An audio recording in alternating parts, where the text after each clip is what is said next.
Bonjour à tous, bienvenue dans le journal d'Armentières TV du vendredi 26 février. Au sommaire de cette émission, des étiquettes Panini à l'effigie des joueurs de la JAA, l'installation du conseil local de santé mentale, les travaux face au complexe sportif Léo Lagrange, les événements à venir avec l'agenda et enfin la météo de ce week-end. Tout de suite, place à l'actu. En septembre dernier, les quelques 423 joueurs et encadrants de la JAA se sont fait photographier pour une animation organisée par le comité directeur de l'association, la collection d'un album Panini aux couleurs du club. Dans le but de réunir les parents des différentes équipes, plusieurs rendez-vous ont été planifiés durant lesquels les enfants pouvaient s'échanger les autocollants. On peut les coller et on peut échanger avec plusieurs personnes des catégories. C'est tous les choix de la GIA. Moi, il m'en manque que 6. Que 6 pour finir l'album? Oui.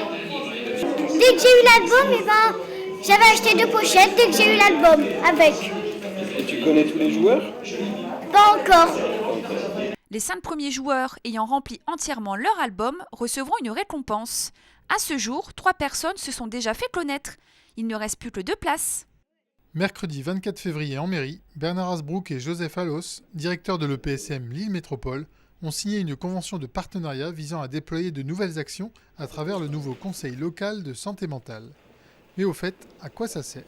C'est améliorer la santé mentale des habitants d'Armentières et de faire qu'il y ait une meilleure collaboration entre les services sociaux, la mairie, les services de santé mentale entre eux, les écoles, les structures médico-sociales. Nous avons besoin de dialoguer en permanence avec tous les partenaires qui peuvent compléter la prise en charge que nous donnons.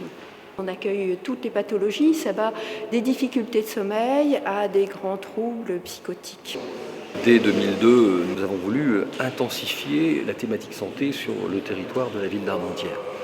Et donc, nous avons eu quelques réussites, avec notamment le label Ville Organisation mondiale de la santé, avec le plan nutrition santé, avec le plan La Villa du Cœur pour les défibrillateurs, avec beaucoup d'initiatives.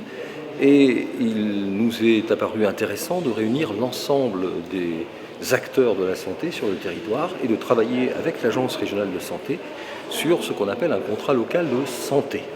Nous avons continué les démarches au point d'avoir dans le contrat local de santé une démarche spécifique sur la santé mentale.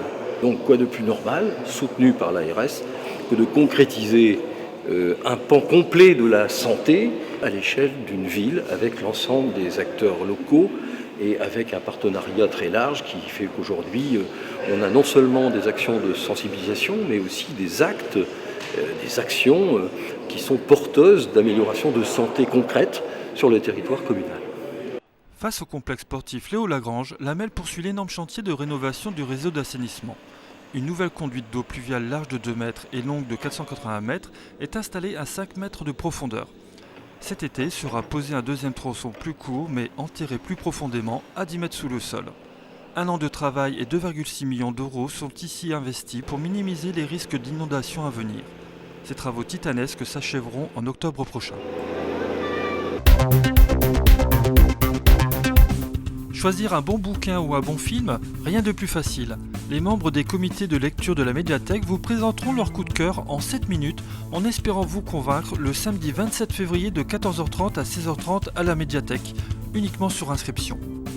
L'artiste locale Marie Marot Six expose quelques-uns de ses dessins à l'encre ou aquarelle, inspirés par la nature et les voyages. Ses œuvres sont visibles aux horaires d'ouverture de l'Office de tourisme.